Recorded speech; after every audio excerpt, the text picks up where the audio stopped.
Era uma tarde chuvosa de março em São Paulo. O céu cinzento cobria a cidade como um manto pesado, enquanto a chuva fina e persistente batia contra as janelas do Mercedes preto que avançava lentamente pelo trânsito caótico da Avenida Paulista. Dentro do carro, Carlos Eduardo Mendes, 58 anos, CEO de uma das maiores construtoras do país, olhava distraidamente para o celular enquanto sua secretária falava sem parar pelo viva voz sobre a reunião com investidores marcada para o final do dia. Carlos mal ouvia. Seus pensamentos estavam longe, perdidos entre números de contratos e lembranças que tentava, sem sucesso, manter trancadas no fundo da memória. Fazia exatamente 10 anos desde que falará com seu filho pela última vez. 10 anos de silêncio absoluto. Hoje era o aniversário de Rodrigo, e como em todos os anos, Carlos tentava afogar essa data em trabalho. O semáforo fechou, e o carro parou. Foi então que Carlos viu o rapaz. Não devia ter mais que 20 anos, estava encharcado até os ossos, com um casaco fino demais para aquela chuva. Em suas mãos, pequenas esculturas de madeira que oferecia aos motoristas parados no congestionamento. Algo no jovem chamou a atenção de Carlos. Talvez fosse o olhar, ou a forma como se movia, e havia algo estranhamente familiar. Esse povo não desiste nunca, comentou Márcio, o motorista, com certo desdém. Todo dia tem um vendendo algo diferente. Carlos não respondeu. Continuou observando o rapaz, que se aproximava carro por carro, recebendo mais negativas que atenção. Quando chegou ao Mercedes, o jovem bateu levemente no vidro. Contra todos os seus hábitos e para a surpresa do motorista, Carlos abaixou a janela. Boa tarde, senhor, disse o rapaz com voz educada, contrastando com sua aparência molhada e cansada. Gostaria de comprar uma escultura? Faço todas à mão. Carlos olhou para as pequenas peças. Eram barcos, miniaturas perfeitamente esculpidas em madeira. Um trabalho impressionante para alguém tão jovem. Mas foi uma peça em particular que fez seu coração acelerar, de um barquinho com velas abertas, idêntico aos que seu filho costumava fazer na oficina da casa de praia em Ubatuba. Quanto custa? Perguntou Carlos, a voz mais rouca do que pretendia. R$30, senhor. É madeira de qualidade. Carlos pegou a carteira e retirou uma nota de 100. Entregou ao rapaz e pegou o barquinho, sem pedir troco. Obrigado, senhor. Quer que eu lhe dê as outras peças pelo troco? Não, tudo bem. Como você se chama? Lucas, senhor. Lucas Mendes. O mundo de Carlos parou. Mendes. O mesmo sobrenome. E aquele rosto, agora que olhava com mais atenção, tinha traços inconfundíveis da família, e o mesmo nariz levemente arqueado, os mesmos olhos castanho escuros que Carlos via todas as manhãs no espelho. Mendes, repetiu Carlos, tentando manter a compostura. É um sobrenome comum. Na verdade, não conheço muitos.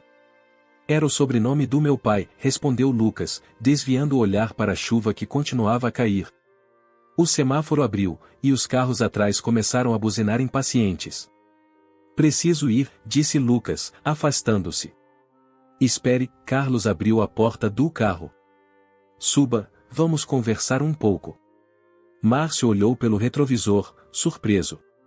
Em 15 anos trabalhando para Carlos, nunca o vira quebrar sua rotina, muito menos convidar um estranho para entrar no carro. Lucas hesitou, claramente desconfiado. Não sei, senhor. Por favor. Te pago um café e conversamos sobre essas esculturas. Gostei do seu trabalho. Ainda hesitante, mas vendo na oferta uma oportunidade de vender mais peças, Lucas acabou aceitando. Entrou no banco traseiro, visivelmente desconfortável com o luxo que o cercava. Márcio, vamos até aquele café na Alameda Santos, ordenou Carlos, sentindo o coração bater acelerado. No café, um lugar aconchegante e discreto frequentado principalmente por executivos, Carlos pediu cappuccinos e observou o jovem que sentava à sua frente, tentando não ser óbvio demais em seu escrutínio. Lucas tinha cerca de 20 anos, os cabelos escuros desalinhados pela chuva, e mãos calejadas de quem trabalhava duro. As roupas simples estavam gastas, mas limpas. Então, Lucas, você vive dessas esculturas? Não só disso, senhor. Trabalho como ajudante de marceneiro durante o dia. As esculturas são um extra para ajudar minha mãe com as despesas. E seu pai? A pergunta saiu mais abrupta do que Carlos pretendia. Lucas baixou os olhos para o cappuccino. Nunca o conheci. Ele e minha mãe se separaram antes de eu nascer. Carlos sentiu um nó na garganta. E sua mãe? Como ela se chama? Beatriz. Beatriz Mendes. Ela adotou o sobrenome do meu pai quando se casaram, mesmo sendo por pouco tempo, e o manteve depois. Beatriz. O nome atingiu Carlos como um soco. Beatriz era a namorada que seu filho tinha quando brigaram pela última vez. Carlos nunca aprovara o relacionamento e Beatriz era de origem humilde, filha de empregados domésticos, sem a educação ou posição social que ele considerava adequadas para a família Mendes. A briga final com Rodrigo tinha sido justamente sobre isso. Você disse que é marceneiro, continuou Carlos, tentando disfarçar sua agitação. Onde aprendeu a fazer essas esculturas? Minha mãe diz que é um talento de família. Ela sempre contou que meu pai também gostava de trabalhar com madeira, que tinha aprendido com o pai dele. Carlos olhou para suas próprias mãos. Mãos que, anos atrás, tinham ensinado Rodrigo a esculpir pequenos barcos como aquele que agora repousava sobre a mesa. Onde vocês moram, Lucas? No Capão Redondo, senhor. Um lugar simples, mas honesto. Carlos conhecia o bairro apenas de nome e uma região periférica, muito distante do condomínio de luxo nos jardins onde ele vivia. A ideia de que seu possível neto crescerá em condições tão diferentes das que ele poderia ter proporcionado fez seu estômago afundar. E sua mãe, trabalha com o quê? É enfermeira no Hospital das Clínicas. Fez faculdade à noite, trabalhando de dia como auxiliar. Ela é muito batalhadora. Carlos sentiu uma pontada de admiração pela mulher que tanto desprezara no passado. Beatriz tinha conseguido criar um filho educado e trabalhador, conseguirá estudar e construir uma carreira, tudo sem a ajuda que ele poderia facilmente ter fornecido. O celular de Carlos tocou e era sua secretária, lembrando da reunião. Pela primeira vez em anos, Carlos Eduardo Mendes, o homem que construíra um império colocando os negócios acima de tudo, inclusive da família, disse: cancele a reunião. Surgiu um assunto pessoal urgente. Carlos não voltou para o escritório naquele dia. Depois de deixar Lucas no ponto de ônibus, com a promessa de que compraria mais esculturas, ficou horas dirigindo pela cidade, pedindo a Márcio que assumisse o volante enquanto ele tentava organizar seus pensamentos.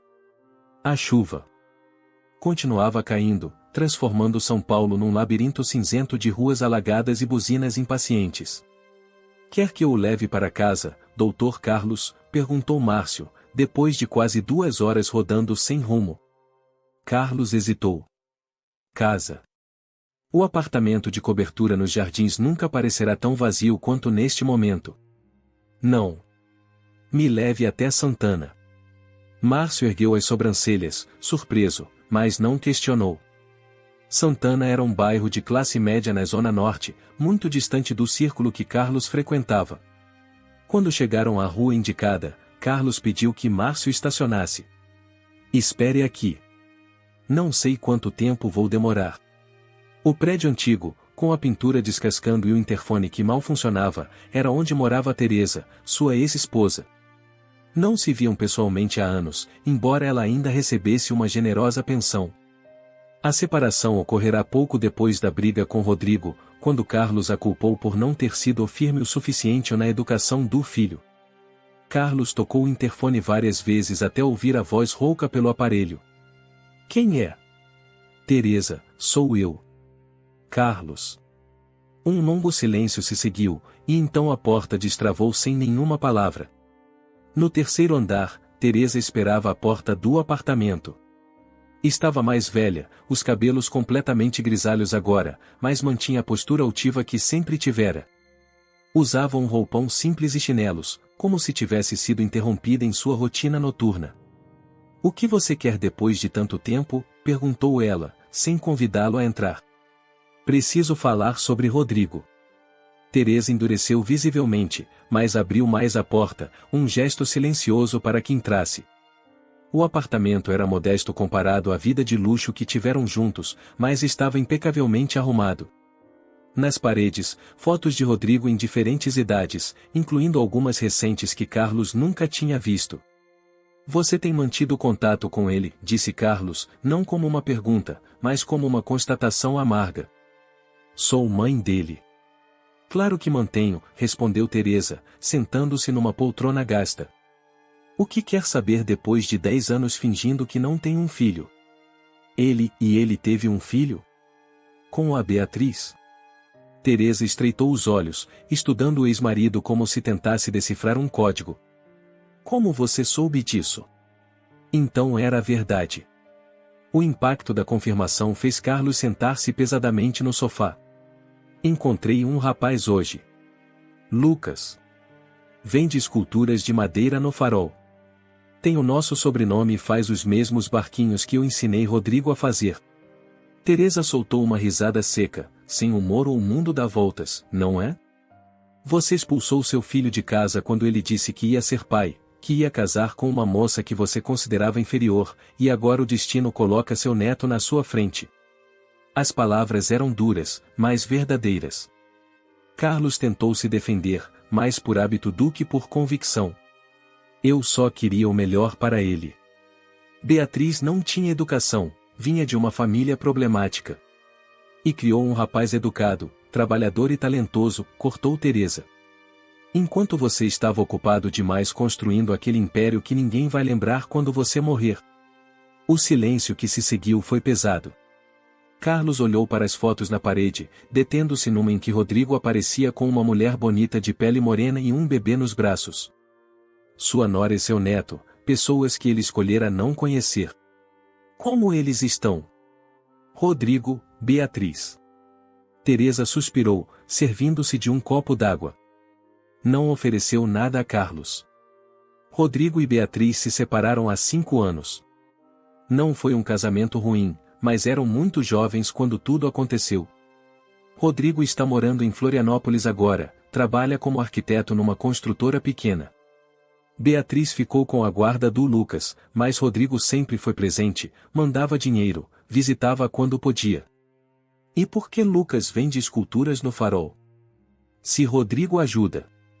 Porque eles têm dignidade, Carlos. Lucas começou a faculdade de arquitetura ano passado, quer seguir os passos do pai. Ele vende as esculturas para complementar a renda, pagar os materiais do curso. Rodrigo ajuda com a mensalidade, mas não é rico. E Beatriz sempre fez questão que o filho aprendesse o valor do trabalho. Carlos sentiu uma mistura de orgulho e vergonha. Seu neto estava na faculdade, lutando por um futuro melhor, enquanto ele, que poderia ter facilitado tudo, permanecia alienado em sua torre de marfim. Por que você nunca me contou sobre ele? Teresa levantou-se, irritada. Contei. Mandei fotos por e-mail quando ele nasceu. Você respondeu com uma transferência bancária e disse que não queria mais ser incomodado com esse assunto. Tenho o e-mail guardado até hoje, caso sua memória esteja falhando. Carlos não se lembrava. Ou talvez não quisesse lembrar.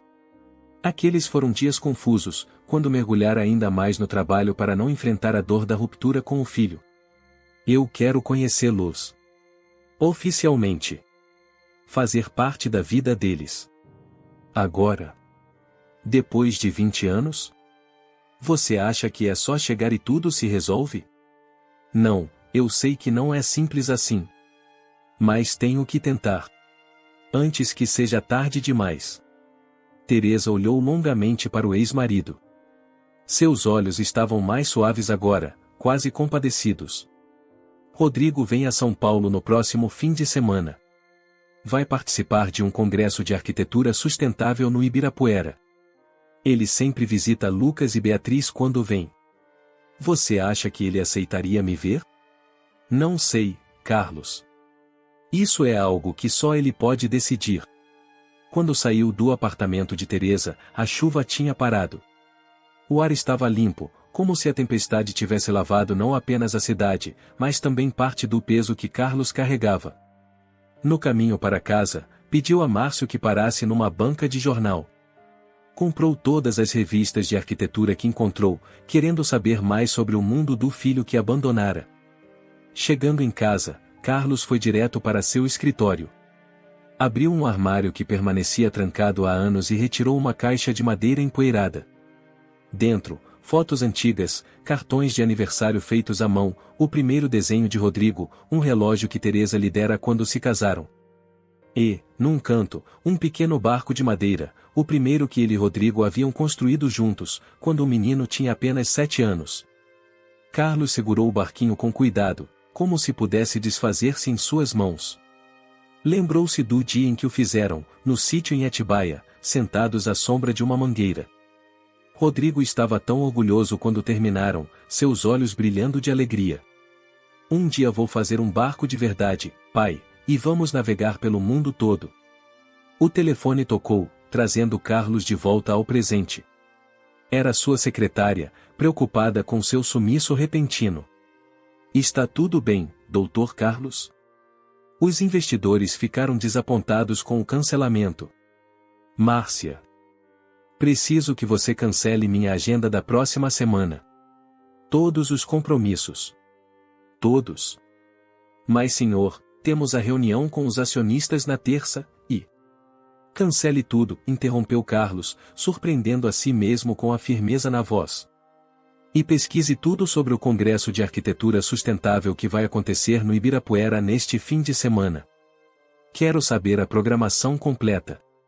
Desligou o telefone e voltou sua atenção para as revistas de arquitetura.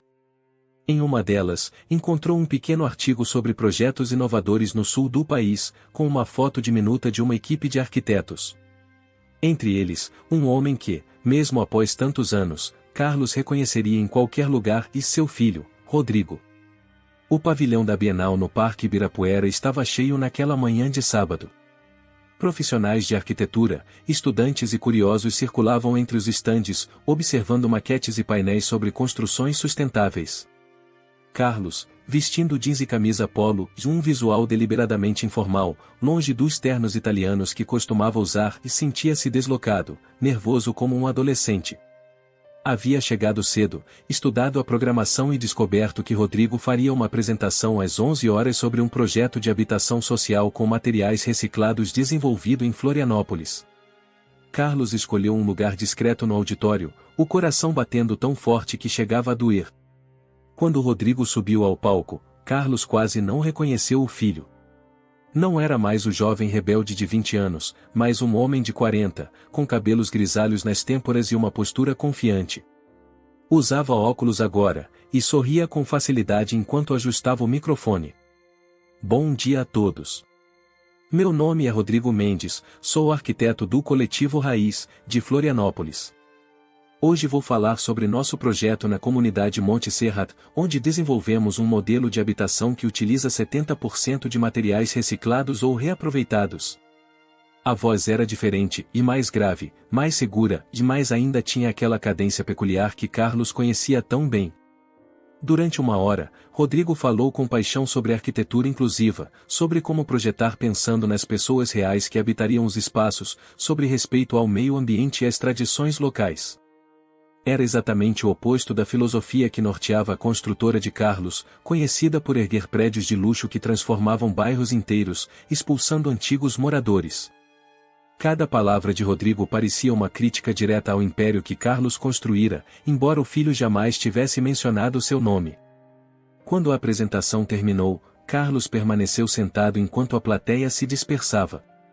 Viu Rodrigo ser abordado por vários colegas, responder perguntas, distribuir cartões. Esperou até que o filho estivesse sozinho para se aproximar. Foi uma excelente apresentação, disse Carlos, parando a alguns passos de distância.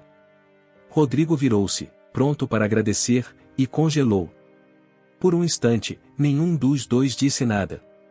Carlos viu no rosto do filho o choque do reconhecimento, seguido por algo que parecia raiva, depois tristeza, e finalmente uma máscara neutra. Pai, disse Rodrigo finalmente, a voz controlada. Isso é uma surpresa. Para mim também, admitiu Carlos. Não planejava vir aqui até alguns dias atrás. O que mudou? Conheci seu filho. Lucas. O nome do neto pareceu quebrar a barreira entre eles. Rodrigo largou a pasta que segurava sobre uma cadeira próxima. Como você conheceu Lucas?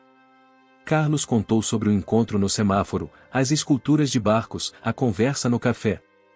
Enquanto falava, via o rosto de Rodrigo alternar entre desconfiança e uma relutante curiosidade. Ele não sabe quem eu sou, concluiu Carlos. Apenas conversamos um pouco, e depois procurei Teresa. Ela me contou sobre você, sobre a faculdade do Lucas. O que você quer, pai? Interrompeu Rodrigo. Depois de tanto tempo, por que aparecer agora? Era uma pergunta justa, para a qual Carlos não tinha uma resposta pronta. Por um momento, pensou em falar sobre arrependimento, sobre segundas chances, mas isso soaria ensaiado, artificial. Eu errei, disse simplesmente. Errei com você, com sua mãe, com Beatriz. Perdi 20 anos da sua vida, perdi a chance de ver meu neto crescer. Não sei se existe um caminho de volta, mas precisava pelo menos tentar. Rodrigo passou a mão pelos cabelos, um gesto antigo que Carlos reconheceu de imediato, e o mesmo que o filho fazia quando criança, tentando resolver um problema difícil. Você tem ideia do que foi para mim, pai? Ser expulso de casa aos 20 anos, com a namorada grávida, ouvindo que eu estava jogando minha vida fora? Ter que abandonar a faculdade de engenharia porque precisava trabalhar em qualquer coisa para sustentar minha família? Eu poderia ter ajudado, se você tivesse aceitado minhas condições. Suas condições? Rodrigo soltou uma risada amarga. Terminar com a Beatriz, dar o bebê para adoção, continuar sendo o filho obediente do grande Carlos Eduardo Mendes? Essas eram suas condições. As palavras doeram mais do que Carlos esperava, talvez porque fossem verdadeiras. Ele realmente havia sugerido que resolver o problema ou seria mais fácil que assumir a paternidade tão jovem. E olha só, continuou Rodrigo, agora com um brilho de orgulho nos olhos. Reconstruí minha vida do zero. Trabalhei como assistente de pedreiro enquanto estudava à noite. Conheci mestres de obra que me ensinaram mais sobre construção do que qualquer professor. Voltei para a faculdade aos 25 anos, me formei aos 30. E hoje faço exatamente o que amo, do jeito que acredito. Eu vi hoje. Seu trabalho é incrível, filho. Não me chame de filho, cortou Rodrigo, mas sem a hostilidade que Carlos temia. Não ainda. Não é tão simples. Uma jovem aproximou-se deles, interrompendo o momento. Rodrigo, o pessoal está te esperando para o almoço e desculpe, não sabia que estava ocupado. Tudo bem, Camila. Já estou indo. Virou-se para Carlos. Tenho um compromisso agora. Carlos assentiu, tentando esconder a decepção. Claro, não quero atrapalhar. Rodrigo hesitou, parecendo travar uma batalha interna. Finalmente, pegou um cartão do bolso e entregou a Carlos. Vou estar em São Paulo até segunda-feira. Se quiser, podemos conversar melhor amanhã. Vou almoçar com Lucas e Beatriz no Jardim Botânico, ao meio-dia. Carlos pegou o cartão, sentindo um misto de esperança e temor. Eles sabem que vou estar lá? Não. E vou ser sincero, e não sei como Beatriz vai reagir. Ela teve que trabalhar dobrado para criar nosso filho enquanto você seguia sua vida como se não tivéssemos importância. As palavras eram duras, mas justas. Carlos guardou o cartão no bolso. Entendo. E Lucas? Você vai contar a ele quem eu sou? Vamos ver como as coisas acontecem. Rodrigo pegou sua pasta, pronto. Para sair. Lucas sempre quis conhecer o avô. Eu só nunca tive coragem de dizer que seu avô não queria conhecê-lo. O encontro no Jardim Botânico foi como Carlos imaginava, tenso, desconfortável, repleto de olhares desconfiados. Beatriz, agora uma mulher madura e de presença marcante, mal conseguia esconder seu ressentimento. Lucas, por outro lado, estava claramente fascinado pela ideia de finalmente conhecer o avô misterioso que apenas havia visto em fotos antigas. Então você é o homem do Mercedes que comprou minha escultura, disse Lucas, fazendo a conexão. Por isso ficou tão interessado no meu trabalho com madeira. Não só por isso, respondeu Carlos, tentando sorrir. Você tem talento de verdade. O almoço foi longo, repleto de silêncios constrangedores e perguntas cautelosas. Carlos falou sobre sua empresa, evitando mencionar que poderia ter proporcionado uma vida muito diferente para todos eles. Rodrigo contou sobre seus projetos em Florianópolis, sobre como a arquitetura social havia se tornado sua paixão. Beatriz, enfermeira respeitada no Hospital das Clínicas, falou pouco, mas seus olhos nunca deixavam de observar Carlos, como se buscasse sinais de sinceridade em seu arrependimento. Foi Lucas quem realmente quebrou o gelo, ao tirar da mochila uma pequena caixa de madeira. Fiz isso para você, disse, entregando a Carlos. Não sabia quem você era quando nos conhecemos, mas senti que deveria fazer. Dentro da caixa havia um barco esculpido em jacarandá, quase idêntico ao que Carlos e Rodrigo haviam feito tantos anos atrás. Meu pai me ensinou a fazer, explicou Lucas. Disse que foi a primeira coisa que o avô dele ensinou a ele. Carlos sentiu os olhos marejarem, incapaz de esconder a emoção.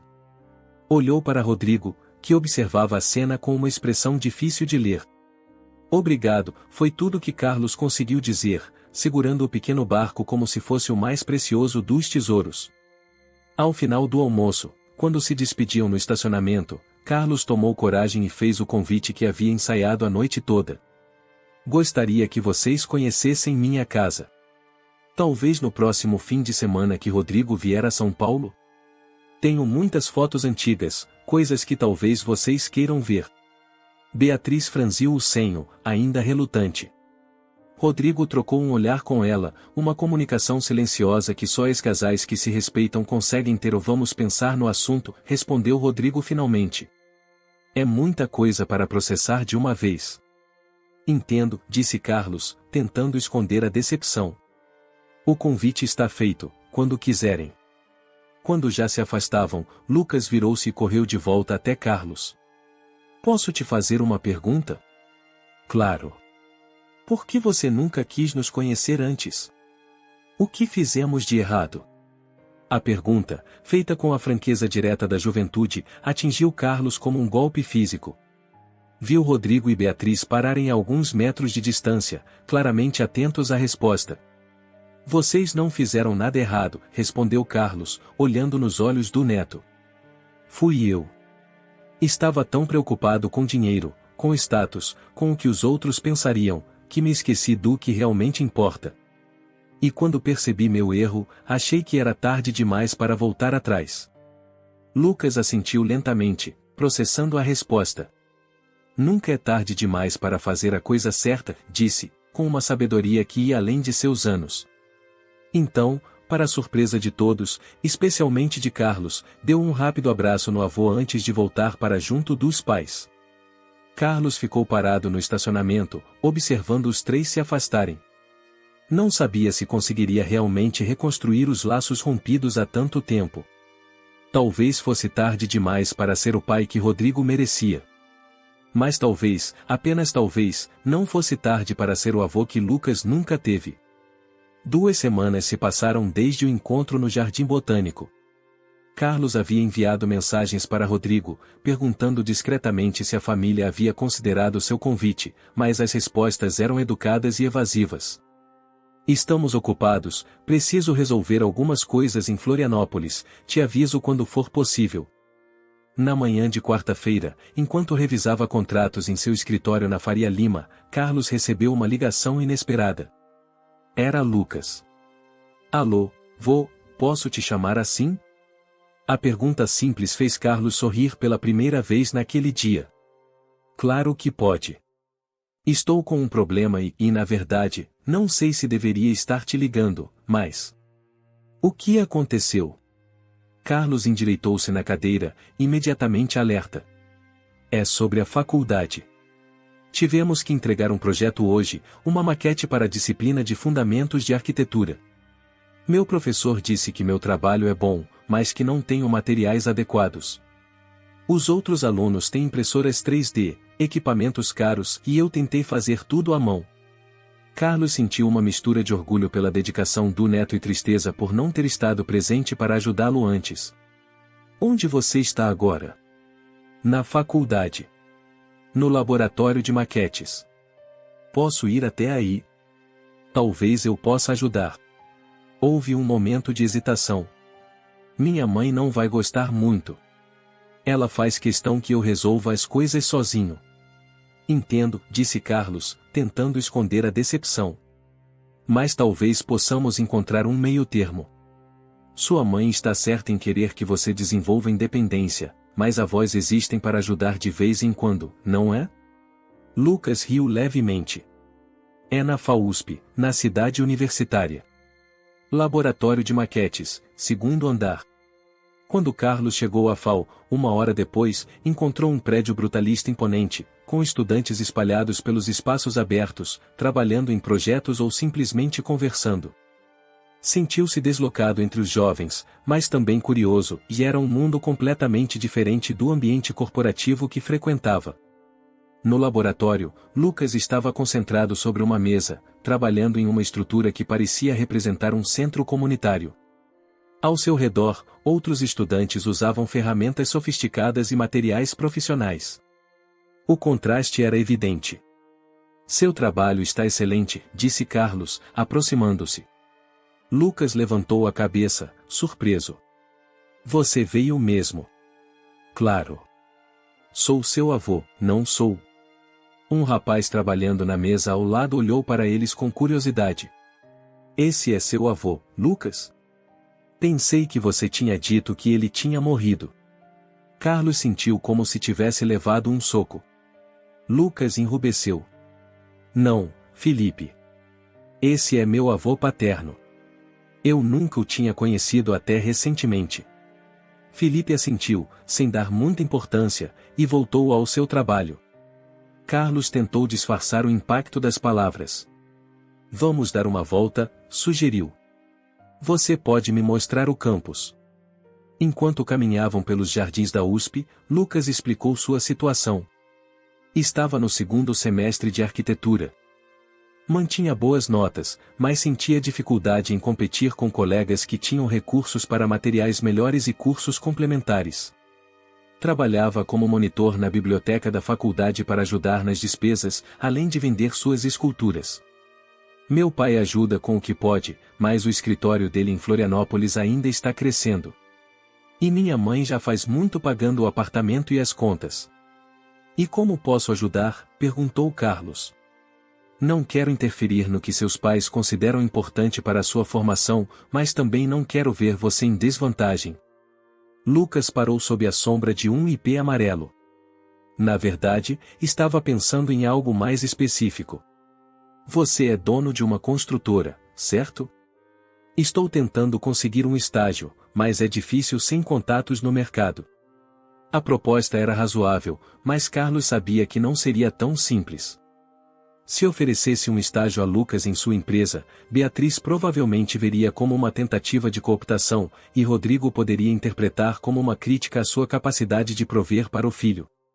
Vamos fazer o seguinte, disse finalmente.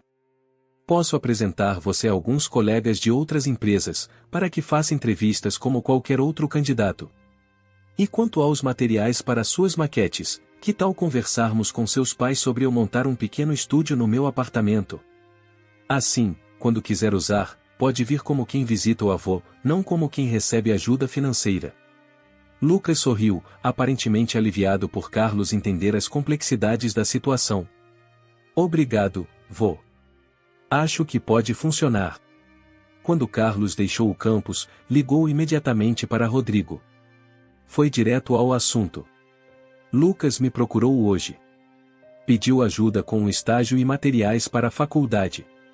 Houve um silêncio do outro lado, e Carlos se preparou para uma reação negativa. Para sua surpresa, Rodrigo suspirou, parecendo mais cansado que irritado. Eu imaginei que ele faria isso. Lucas sempre foi determinado a conseguir o que quer. Olha, não quero passar por cima da sua autoridade ou da de Beatriz. Disse a ele que conversaria com vocês primeiro. Outro silêncio, mais longo. Estou voltando a São Paulo neste final de semana, disse Rodrigo finalmente. Vamos conversar pessoalmente.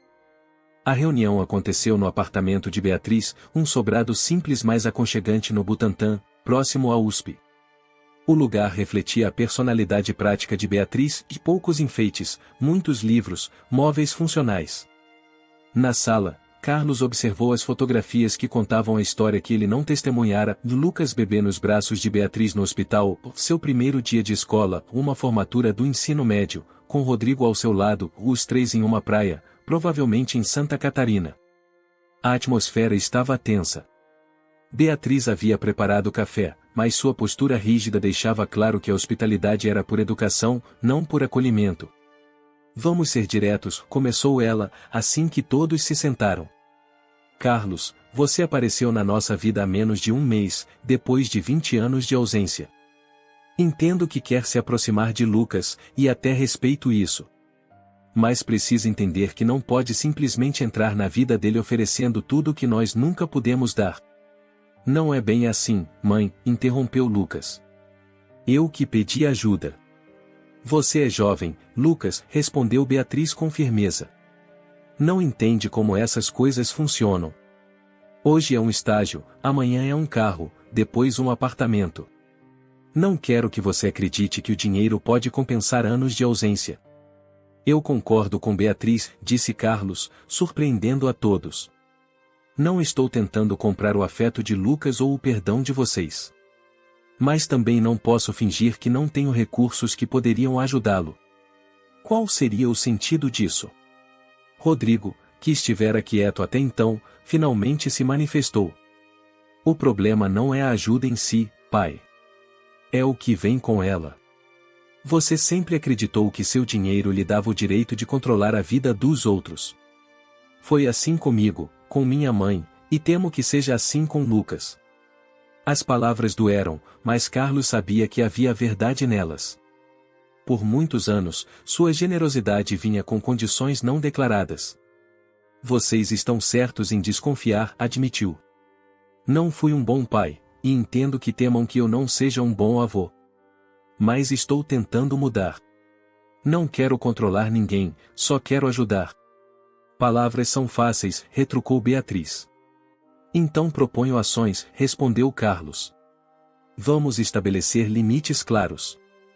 Posso ajudar Lucas com contatos para estágios, não na minha empresa, mas em outras onde ele terá que provar seu valor por mérito próprio. Posso montar um espaço com materiais para seus projetos, mas vocês estabelecem as regras de como e quando ele pode utilizá-los. Lucas olhava ansiosamente de um adulto para outro, como quem assiste a uma partida de tênis onde seu futuro estava em jogo. Por que isso é tão importante para você agora? Perguntou Rodrigo, olhando diretamente nos olhos do pai. Carlos respirou fundo. Era uma pergunta que ele mesmo vinha se fazendo. Porque percebi que construí um império, mas não tenho ninguém com quem compartilhá-lo. Porque estou ficando velho e entendi, tarde demais, que nada do que conquistei importa sem família. E por quê? Hesitou, sentindo a garganta apertar, porque olhei nos olhos do meu neto e vi todas as chances que perdi com você, Rodrigo. O silêncio que se seguiu foi denso, carregado de emoções contidas por anos. Foi Beatriz quem o quebrou, com uma proposta surpreendente.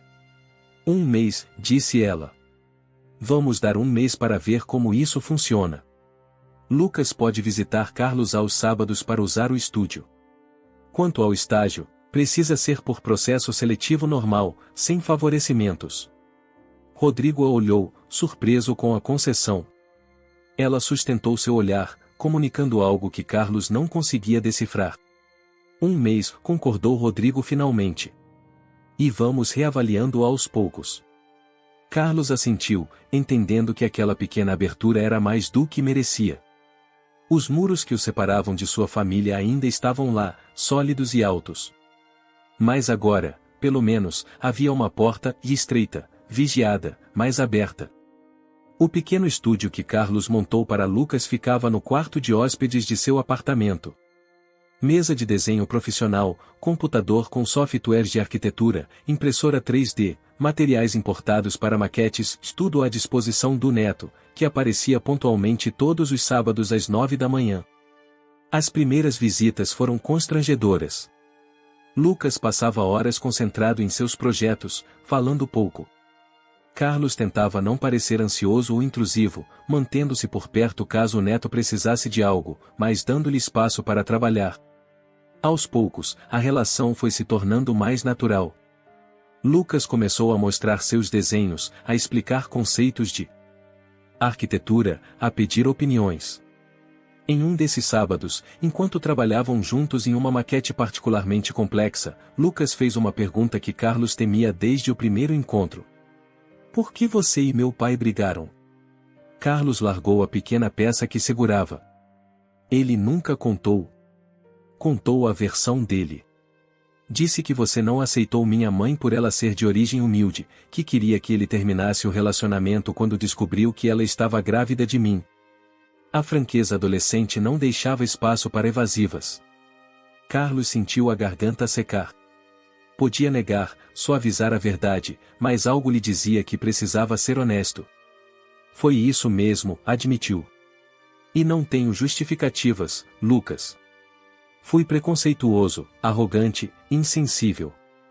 Achava que sabia o que era melhor para seu pai sem considerar o que ele realmente queria. Demorei 20 anos para perceber o quanto estava errado. Lucas continuou montando pequenas peças em sua maquete, absorvendo a informação. Minha mãe é incrível, sabia? Ela trabalhava de dia, estudava de noite, e ainda achava energia para brincar comigo. Nunca a vi reclamar da vida, mesmo quando estava difícil. Eu sei disso agora. Sua mãe é uma pessoa extraordinária, Lucas. Conseguiu o que eu, com todo o meu dinheiro e poder, não consegui, criar um filho incrível. O telefone de Carlos tocou, interrompendo a conversa. Era Márcio, seu motorista, com notícias alarmantes. Fortes chuvas tinham causado deslizamentos em uma das obras da construtora, na zona leste de São Paulo. Havia pessoas feridas. Preciso ir, disse Carlos, levantando-se apressado. É uma emergência na empresa. Posso ir com você? Perguntou Lucas, surpreendendo. Quero ver como funciona o gerenciamento de crises numa construtora. Carlos hesitou. Beatriz e Rodrigo provavelmente não aprovariam, mas esta era uma oportunidade genuína de aprendizado para Lucas, e ainda que sob circunstâncias trágicas. Vamos então. Mas fique sempre ao meu lado. O cenário que encontraram era caótico. Um barranco havia cedido, derrubando parte do muro de contenção de um condomínio em construção. O material deslizou para uma área habitada abaixo, atingindo algumas casas. Ambulâncias, bombeiros e equipes da Defesa Civil já estavam no local. Carlos foi imediatamente cercado por funcionários nervosos, repórteres, moradores furiosos. Tentou organizar a resposta, ordenando que sua equipe cooperasse integralmente com as autoridades, disponibilizando maquinário para remover escombros, oferecendo acomodações temporárias para as famílias afetadas. Lucas observava tudo com atenção, notando como o avô, normalmente calmo e controlado, parecia genuinamente preocupado com as vítimas. Em determinado momento, Carlos tirou o paletó e ajudou a carregar materiais para os bombeiros, ignorando a lama que sujava sua camisa italiana.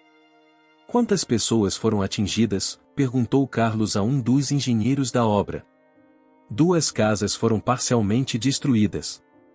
Uma família conseguiu sair a tempo, mas na outra casa havia um senhor idoso que ficou preso. Os bombeiros já o resgataram, está sendo levado ao hospital agora. Qual hospital? Santa Marcelina, aqui na zona leste mesmo. Carlos se virou para Lucas. Vou até lá. Quer vir comigo ou prefere que Márcio o leve para casa? Vou com você, respondeu Lucas sem hesitar. No hospital, descobriram que o senhor atingido era José Ferreira, 72 anos, que vivia sozinho na pequena casa há décadas. Tinha fraturas nas pernas e algumas costelas quebradas, mas estava consciente. Carlos insistiu em falar com ele pessoalmente. Senhor Ferreira, sou Carlos Mendes, dono da construtora responsável pela obra. Vim pessoalmente pedir desculpas e garantir que o senhor receberá todo o tratamento necessário, além de compensação pelos danos. O idoso, deitado no leito hospitalar, olhou para Carlos com olhos cansados. De que adianta suas desculpas, doutor? Perdi minha casa. Era tudo que eu tinha.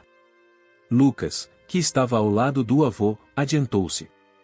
Podemos reconstruir sua casa, senhor. Melhor do que era antes. Carlos olhou para o neto, surpreso com a iniciativa. Lucas está certo, afirmou. Vamos reconstruir sua casa, e o senhor ficará em um hotel confortável enquanto isso.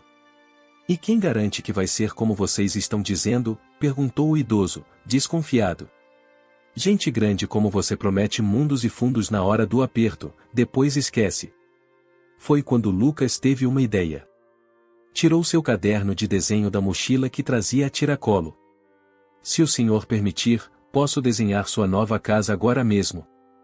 O senhor diz o que quer, como prefere os cômodos, e meu avô assina embaixo como um contrato. José Ferreira ergueu as sobrancelhas grisalhas, intrigado pela proposta em comum. Por mais de uma hora, Lucas ouviu atentamente o idoso descrever sua modesta casa, os problemas que tinha com infiltrações, o pequeno jardim onde cultivava ervas medicinais. Enquanto ouvia, desenhava, criando um projeto simples mas funcional, incorporando melhorias práticas sem descaracterizar o ambiente que o senhor considerava lar. Carlos observava, impressionado com a sensibilidade do neto.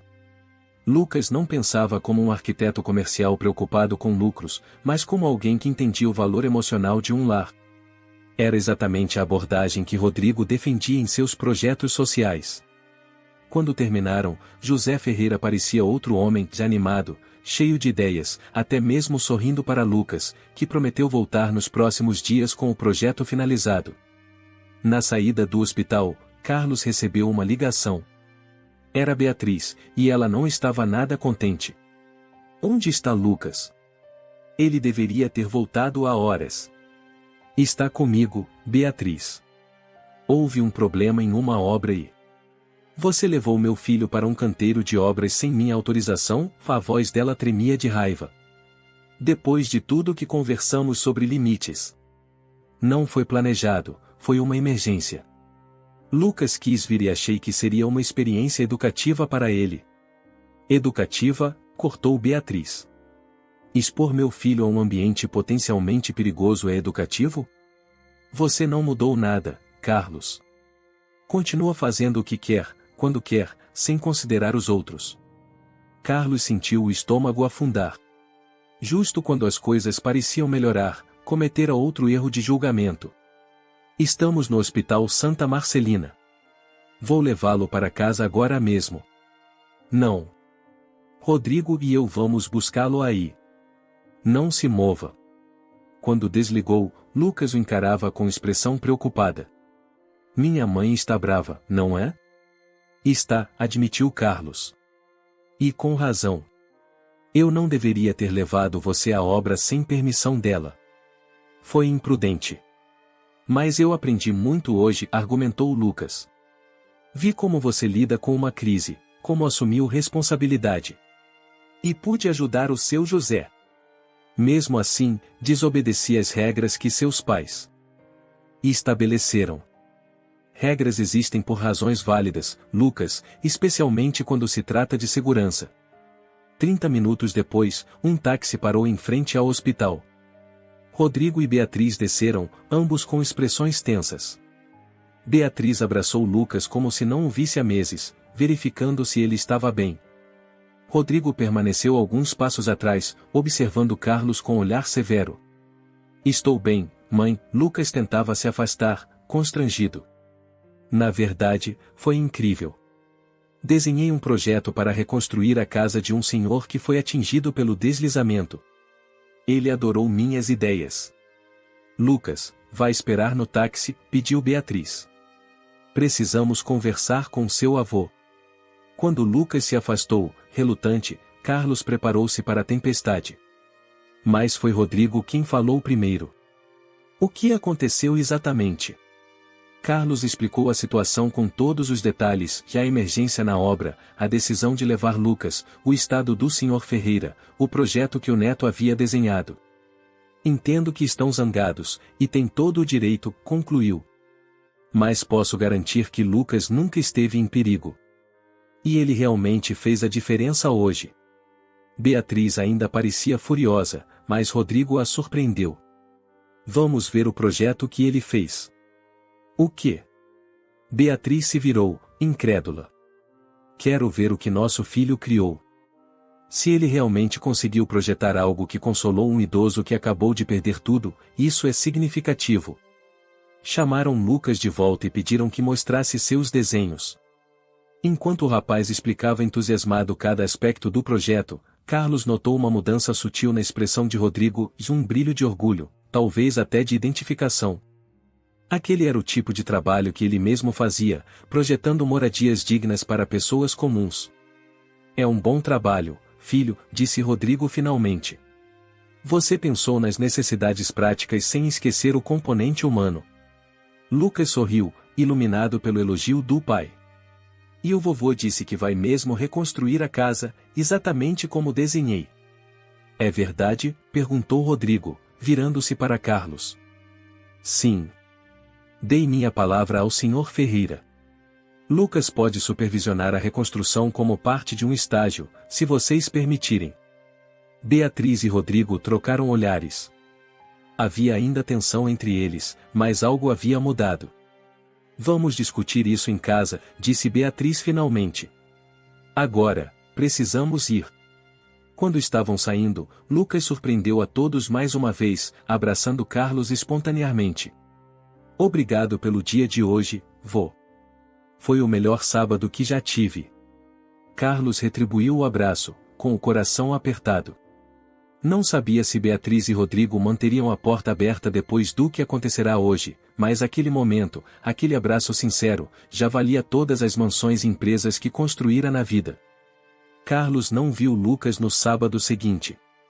Nem no outro. As mensagens que enviava recebiam respostas curtas, evasivas. Estou ocupado com trabalhos da faculdade, preciso ajudar minha mãe em casa, talvez no próximo fim de semana. O estúdio cuidadosamente montado permanecia vazio, as ferramentas intocadas. A reconstrução da casa do Sr. Ferreira, no entanto, avançava rapidamente. Carlos havia designado sua melhor equipe para o trabalho e seguia rigorosamente o projeto desenhado por Lucas, enviando fotos do progresso para o neto quase diariamente. Numa quarta-feira chuvosa, enquanto revisava relatórios em seu escritório, Carlos recebeu uma visita inesperada. Rodrigo entrou, sacudindo o guarda-chuva molhado. Estou de passagem por São Paulo, explicou, sem grandes cumprimentos. Pensei em ver como está a obra do Sr. Ferreira. Carlos tentou esconder sua surpresa e alegria. Podemos ir agora mesmo, se quiser. O trajeto até a Zona Leste foi feito em silêncio constrangedor. Rodrigo olhava pela janela, observando a cidade que um dia chamara de lar. Carlos tentava encontrar algo para dizer, mas as palavras pareciam insuficientes. Quando chegaram ao local, a transformação era visível. A casa simples do Sr. Ferreira estava quase pronta, mantendo o estilo original, mas com melhorias estruturais evidentes. O jardim de ervas havia sido ampliado, protegido por uma pequena estufa, exatamente como Lucas havia desenhado. Impressionante, comentou Rodrigo, inspecionando a obra com olho técnico. Vocês mantiveram a essência do lugar, respeitando a história do proprietário. Foi o projeto do Lucas, respondeu Carlos. Só seguimos o que ele desenhou. Rodrigo caminhou em volta da casa, avaliando as soluções arquitetônicas. Ele tem talento natural. A forma como utilizou o espaço limitado, criando ambientes funcionais sem ostentação. Parou, como se subitamente consciente de com quem estava falando. Acho que herdou isso de você. A menção a uma herança compartilhada e algo que passará de Carlos para Rodrigo e agora para Lucas, tocou Carlos profundamente. Não sei se foi de mim, respondeu, com sinceridade. Você é um arquiteto muito melhor do que eu jamais fui como construtor. Sempre pensei em lucros, em impressionar. Você pensa nas pessoas. Rodrigo não respondeu, mas seu silêncio parecia menos hostil agora. Sinto falta dele, admitiu Carlos. Lucas. Sinto falta das nossas manhãs de sábado. Beatriz ainda está magoada pelo que aconteceu. Ela se preocupa muito com a segurança dele. E com razão. Cometi um erro de julgamento. O problema, continuou Rodrigo, é que não foi só aquele dia. É tudo o que aconteceu antes. A forma como você me rejeitou, como rejeitou Beatriz quando ela mais precisava de apoio. Lucas está animado com essa nova relação, mas ela teme que você vá magoá-lo como magoou a nós.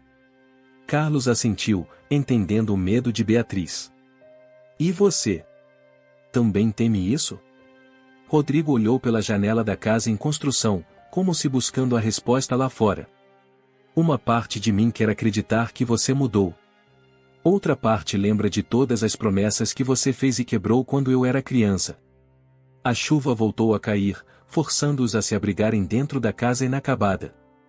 Sentaram-se em duas cadeiras de plástico deixadas pelos pedreiros, dois homens de gerações diferentes, unidos por laços de sangue separados por anos de ressentimento. Você sabe, começou Rodrigo, inesperadamente, quando Lucas nasceu, eu tinha acabado de fazer 21 anos. Não tinha dinheiro, emprego estável, nem ideia de como criar uma criança. Morava com Beatriz num quarto alugado em Pirituba, com banheiro compartilhado no corredor. Carlos sentiu o peso da culpa se intensificar. Nas primeiras semanas, continuou Rodrigo, eu saía todo dia procurando trabalho. Deixava currículo em obras, escritórios, lojas, qualquer lugar. À noite, quando voltava, encontrava Beatriz exausta, tentando cuidar do bebê e ainda estudar para o vestibular. Sabe o que eu pensava nesses momentos? Carlos balançou a cabeça. Incapaz de falar. Pensava em você. Em como seria fácil ligar, pedir ajuda, dizer que você estava certo e eu errado. Uma única ligação, e poderíamos ter um apartamento decente, eu poderia voltar para a faculdade, Beatriz não precisaria trabalhar. Mas havia um preço, não é? O preço de viver segundo suas regras, de ser quem você queria que eu fosse, não quem eu escolhi ser. Eu fui um tolo, murmurou Carlos. Orgulhoso demais para ver o que estava perdendo. Sabe o que mais me magoou? Rodrigo olhou diretamente para o pai. Não foi o dinheiro que você negou, nem mesmo as palavras duras. Foi o fato de que você nunca tentou. Nunca veio ver como estávamos, nunca perguntou se seu neto tinha nascido saudável, nunca ofereceu nem mesmo uma visita de reconciliação. Simplesmente seguiu sua vida como se nunca tivéssemos existido. Carlos sentiu os olhos arderem com lágrimas contidas. Eu achava que estava certo. Que vocês perceberiam o erro e voltariam. A cada ano que passava, ficava mais difícil dar o primeiro passo. Um operário entrou, pedindo licença, interrompendo o momento. Havia um problema com a instalação elétrica que precisava da aprovação de Carlos. Quando voltaram a ficar sozinhos, o clima havia mudado. Lucas tem um trabalho importante para entregar na faculdade semana que vem, disse Rodrigo, mudando de assunto. Um projeto de habitação social. Ele comentou comigo antes do incidente da obra. Ele está tendo dificuldades com a parte técnica. Os softwares de modelagem 3D que você instalou no estúdio seriam muito úteis. Carlos sentiu uma pontada de esperança. Ele pode usar quando quiser. O espaço está lá, esperando por ele. Beatriz e eu conversamos, continuou Rodrigo. Achamos que ele pode voltar aos sábados, com algumas condições. Quais? Primeiro, nenhuma visita a obras ou ambientes de risco sem autorização prévia e por escrito. Segundo, o foco deve ser exclusivamente acadêmico e sem presentes caros, sem promessas de empregos futuros na sua empresa. E terceiro. Rodrigo hesitou. Gostaríamos que você jantasse conosco uma vez por mês. Na nossa casa. Para conversarmos como família, conhecermos quem você é agora, além do dinheiro e da posição social. Carlos sentiu como se um peso imenso fosse retirado de seus ombros. Era mais, muito mais do que esperava. É claro. Aceito todas as condições. E vocês estão convidados para jantar na minha casa também, quando quiserem. Rodrigo assentiu, e por um instante, Carlos vislumbrou no rosto do filho adulto o mesmo menino que um dia sentara em seu colo, cheio de admiração e confiança. O momento passou rapidamente, mas deixou uma sensação de possibilidade no ar. No sábado seguinte, Lucas reapareceu. Estava animado, cheio de ideias para seu projeto, como se as semanas de separação não tivessem existido. Carlos o observou trabalhar, maravilhado com a dedicação e o talento natural do neto. Quando terminaram, Lucas insistiu em mostrar as fotos mais recentes da casa do Sr. Ferreira. Ficou exatamente como eu imaginei, exclamou, passando pelas imagens no celular. Quando ele vai poder se mudar? Em 2 semanas, se tudo correr bem. Pensei que talvez você quisesse estar presente na entrega das chaves.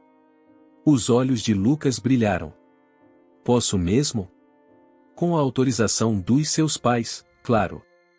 Lucas sorriu, guardando os materiais na mochila. Eles vão deixar. Meu pai disse que você está se esforçando para fazer as coisas do jeito certo agora.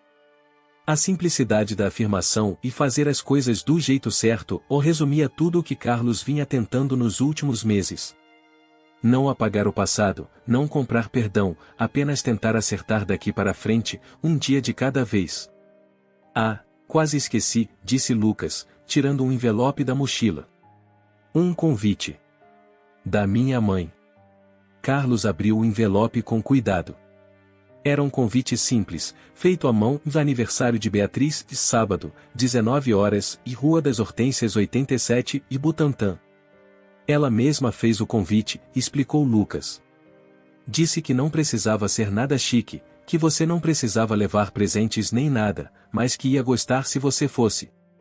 Carlos segurou o convite com reverência, como se fosse o documento mais importante que já receberá e talvez fosse. Não era perdão, ainda, mas era aceitação. Um lugar à mesa. Uma chance. No dia do aniversário, Carlos dirigiu pessoalmente até o Butantã, sem Márcio, sem o Mercedes, sem nada que pudesse parecer ostentação. Levou apenas um pequeno pacote, cuidadosamente embrulhado. A festa era simples e acolhedora. Amigos de Beatriz do hospital, colegas de Lucas da faculdade, alguns vizinhos. Carlos reconheceu Teresa, sua ex-esposa, que acenou discretamente de longe. Rodrigo estava na churrasqueira, preparando espetinhos para os convidados. Que bom que veio, disse Beatriz, recebendo-o à porta. Seu tom não era exatamente caloroso, mas havia sinceridade. Obrigado pelo convite, respondeu Carlos, entregando o pequeno embrulho. Sei que pediu para não trazer presentes, mas achei que isso talvez tivesse algum significado. Beatriz abriu o pacote com curiosidade. Dentro havia uma caixa antiga de madeira, e nela, fotografias de Rodrigo criança. Momentos que ela nunca tinha visto, seu primeiro dia de escola, aniversários, passeios. Pensei que você gostaria de ter essas lembranças, explicou Carlos.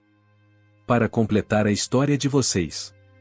Beatriz folheou as fotos em silêncio, detendo-se em uma em que Rodrigo, com cerca de 8 anos, sorria ao lado de um pequeno barco de madeira. Foi o primeiro que fizemos juntos, comentou Carlos.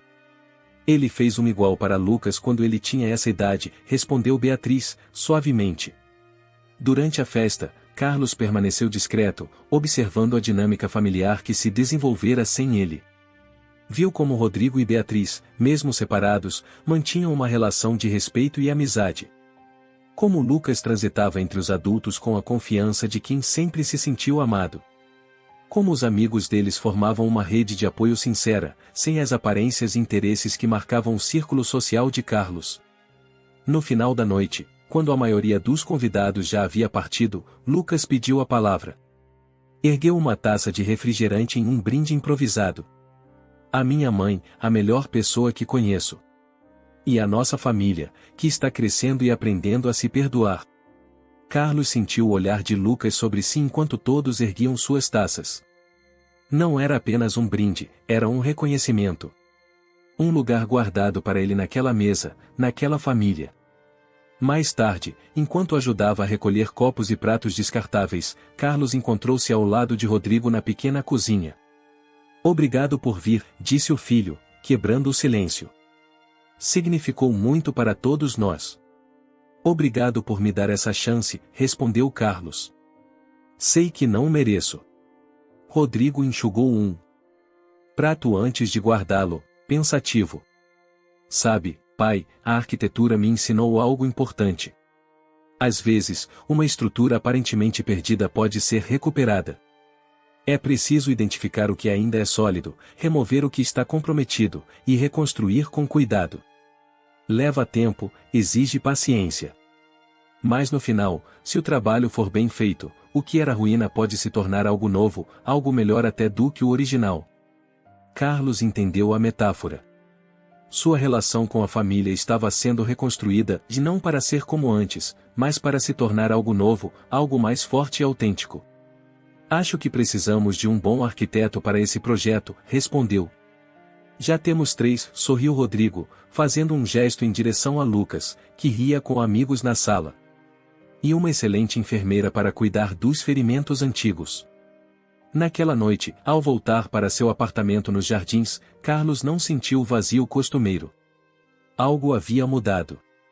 Os muros entre ele e sua família não tinham desaparecido completamente e o tempo e as mágoas cavaram trincheiras profundas demais para serem preenchidas em alguns meses.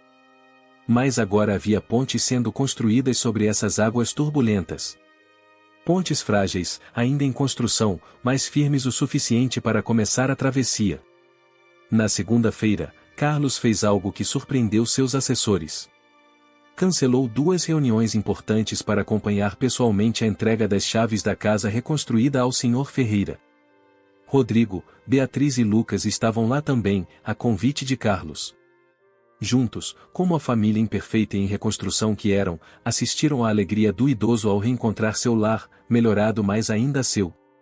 Vocês são pessoas boas, disse José Ferreira, com lágrimas nos olhos. Uma boa família. Carlos olhou para Rodrigo, para Beatriz, para Lucas. Nenhum deles corrigiu o senhor. Talvez, pensou Carlos, fosse apenas uma questão de tempo e esforço sincero até que aquelas palavras se tornassem completamente verdadeiras.